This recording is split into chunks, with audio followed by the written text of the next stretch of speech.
Heading लिखिए sir, finally procedure for the calculation of impairment loss. मैंने आपके सामने एक इम्पेयरमेंट लॉस का सिंपल सा कॉन्सेप्ट सामने रख दिया है। आए उससे थोड़ा सा एडवांस करके खत्म करें। अगर इम्पेयरमेंट लॉस कैलकुलेट करना है तो कुछ स्टेप्स में से गुजर के इम्पेयरमेंट लॉस रियल लाइफ में कैलकुलेट होता है।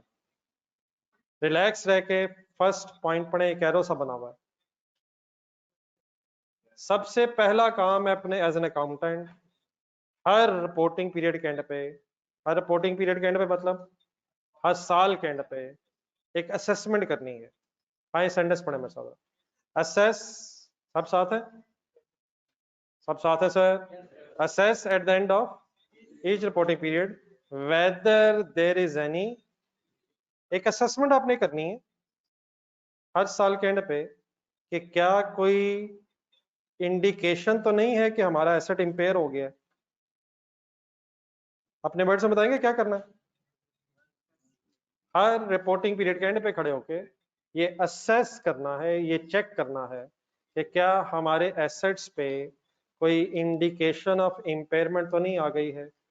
सवाल ये पैदा होता है कि हमें कैसे पता चलेगा कि इंडिकेशंस ऑफ इंपेयरमेंट क्या होती हैं। उसको समझने के लिए नेक्स्ट लाइन में चले जाएं।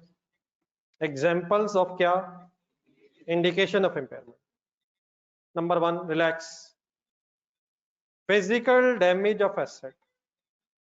अगर ईयर एंड पे आपको अपनी कोई मशीनरी, कोई प्लांट टूट फूट का शिकार नजर आ रहा है तो ये इस चीज की इंडिकेशन है कि शायद आपका एसेट इंपेयर हो गया है।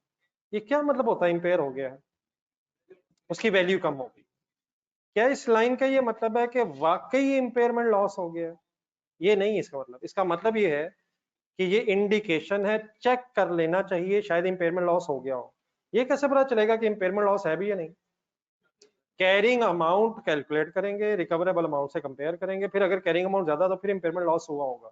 लेकिन अगर एक एसेट फिजिकली डैमेज हो गया है तो देयर इज अ चांस कि उसकी वैल्यू कम हो गई हो।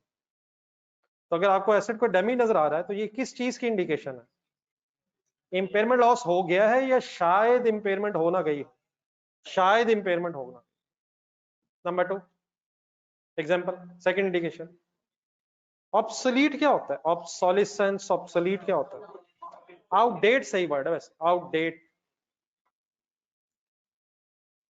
पुराना होना जरूरी नहीं, या पुराना होना इन सेंस के देखने को दिल नहीं कर रहा। ऑब्सोलीट का मतलब ये नहीं होता है कि चीज खराब हो गई है। आउटडेट का मतलब इस तरह से होता है कि फॉर एग्जांपल आपने नया मॉडल लिया था मोबाइल का और 2 महीने बाद एक नया मोबाइल मॉडल आ गया और उसको देखते ही अपना पुराना मोबाइल नजरों से गिर गया। मतलब लग ही नहीं रहा ये क्या है मोबाइल है। बड़े शौक से समटाइम्स हम कोई शर्ट खरीदते हैं, बाद में आके वो अलमारी पे लटका देते हैं। कुछ अरसे बाद दोबारा, अच्छी भली शर्ट होती है, दोबारा देखते हैं तो मतलब अच्छी भली है बेचारी, ना पता नहीं शहर एक आध दफा पहनी भी थी, वो बेचारी कुछ भी नहीं हुआ उस गरीब को। नई शर्टें देख देख के वो अपनी जो शर्ट नजरों से गिरी हुई है। This is called age. इसी तरह मशीनें अगर है तो नई टेक्नोलॉजी वाली अगर कोई मशीन आ गई है तो पुरानी मशीन जो है आउटडेटेड, ऑब्सोलीट हो जाती है। अच्छा, ऑब्सोलीट होने से क्या होता है? नहीं, ऑब्सोलीट अगर कोई चीज हो जाए तो उससे क्या होता है? उसकी वैल्यूज कम हो जाती है। तो अगर कोई मशीन है आपकी जो ऑब्सोलीट हो गई है तो दिस इज एन इंडिकेशन कि शायद एसेट की इंपेयरमेंट हो गई हो। ये शायद वर्ड क्यों बोला बीच में? ये कब पता चलेगा कि वाकई इंपेयर हुआ या नहीं? लेकिन अगर ये नजर आ रहा हो फिजिकली डैमेज हो गया है, ऑब्सलीट हो गया है, तो दीज आर इंडिकेशंस कि अब हमें वर्किंग करके चेक कर लेना चाहिए और अगर कोई इंपेयरमेंट लॉस बनता है तो उसे इमीडिएटली रिकॉर्ड हो जाना चाहिए। एक थर्ड एग्जांपल देखें। इस वक्त हम क्या पढ़ रहे हैं, किसी को पता इस लम्हे हम क्या पढ़ रहे हैं?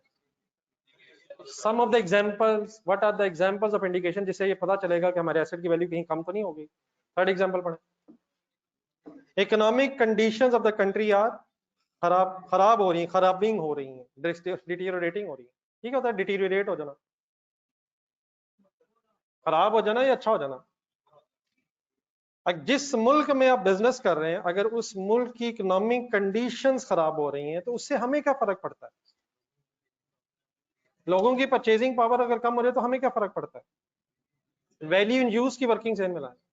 वैल्यू इन यूज की वर्किंग में कोई हम इनफ्लोज लिख रहे होते हैं क्या? मतलब किस चीज से इनफ्लोज? जो चीजें बेचनी थी उनके इनफ्लोज। अब अगर मुल्क की इकोनॉमिक कंडीशंस खराब है तो लोगों की परचेजिंग पावर अगर कम हो गई है, लोग चीजें महंगी नहीं खरीद सकते, तो इससे हमारे इनफ्लोज मुतासिर हो सकते हैं और इतने ना मुतासिर हो गए हो कि हमारी वैल्यू यूज कम हो गई हो और अल्टीमेटली हमें कहीं इंपेयरमेंट लॉस हो ना गया हो। क्या इन एग्जांपल्स का मतलब इंपेयरमेंट लॉस हो गया है?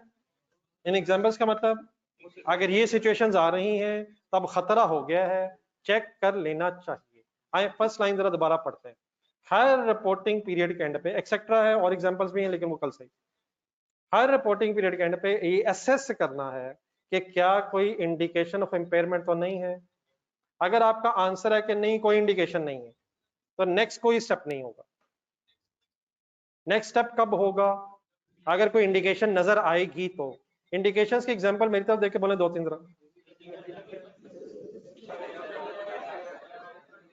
अगर अल्हम्दुलिल्लाह ना फिजिकली डैमेज है, ना अल्हम्दुलिल्लाह रब्बिल आलमीन कोई ऑब्सोलिसेंस वाला प्रॉब्लम है और ना इकोनॉमिक कंडीशंस खराब हैं एक्सेट्रा, तो हम कह देंगे there is no indication of impairment और अल्हम्दुलिल्लाह कोई वर्किंग नहीं होगी।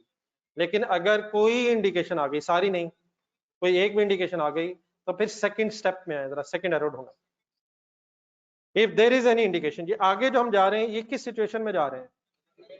अगर कोई इंडिकेशन है तो देन क्या करें? रिकवरेबल अमाउंट कैलकुलेट करें। रिकवरेबल अमाउंट में क्या क्या कैलकुलेट करें? प्लीज क्या क्या कैलकुलेट करें और उसमें से क्या सेलेक्ट कर लें? हायर का नाम क्या रख दें? देन फिर थर्ड स्टेप में क्या करें? कैरिंग अमाउंट से कंपेयर करें और अगर कैरिंग अमाउंट कम है तो बहस खत्म हो गई है। कैरिंग अमाउंट कम है, बहस खत्म हो गई है। अल्हम्दुलिल्लाह इंडिकेशन तो थी लेकिन पता ये चला कि कोई इंपेयरमेंट लॉस है नहीं, खतरा था, अल्हम्दुलिल्लाह नहीं है।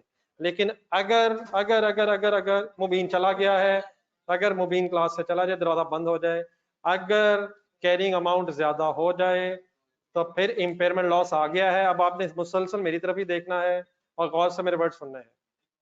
इंपेयरमेंट लॉस कब होगा?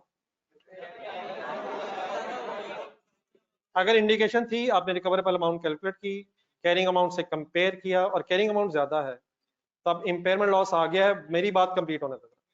अगर इंपेयरमेंट लॉस किसी ऐसे एसेट का आया है जो रिवैल्यूड नहीं है, मींस कॉस्ट मॉडल पे है, तो उसका इंपेयरमेंट लॉस तो सीधा कहां जाएगा?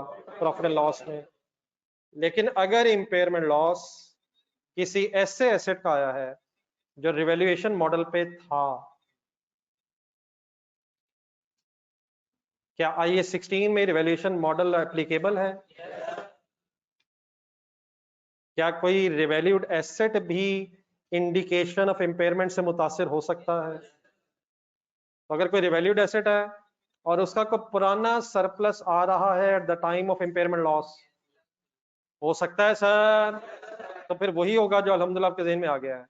अगर तो कॉस्ट मॉडल है तो इंपेयरमेंट लॉस सीधा प्रॉफिट लॉस में जाएगा, और अगर किसी रिवैल्यूड एसेट का इंपेयरमेंट लॉस आएगा और कोई सरप्लस पड़ा होगा, तो जिस तरह रिवैल्यूएशन लॉस रिवैल्यूएशन सरप्लस से एडजस्ट होता है, उसी तरह इंपेयरमेंट लॉस पहले रिवैल्यूएशन सरप्लस से एडजस्ट होगा, और अगर इंपेयरमेंट लॉस उस रिवैल्यूएशन सरप्लस से ज्यादा है तो balancing figure profit and loss में जाएगी।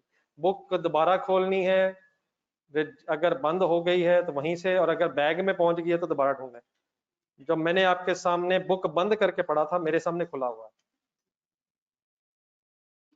आपने बंद ही नहीं किया। अल्हम्दुलिल्लाह पढ़ के चलते हैं, बस कहानी खत्म करते हैं। इफ कैरिंग अमाउंट एक्सीड क्या, देन क्या आ गया है?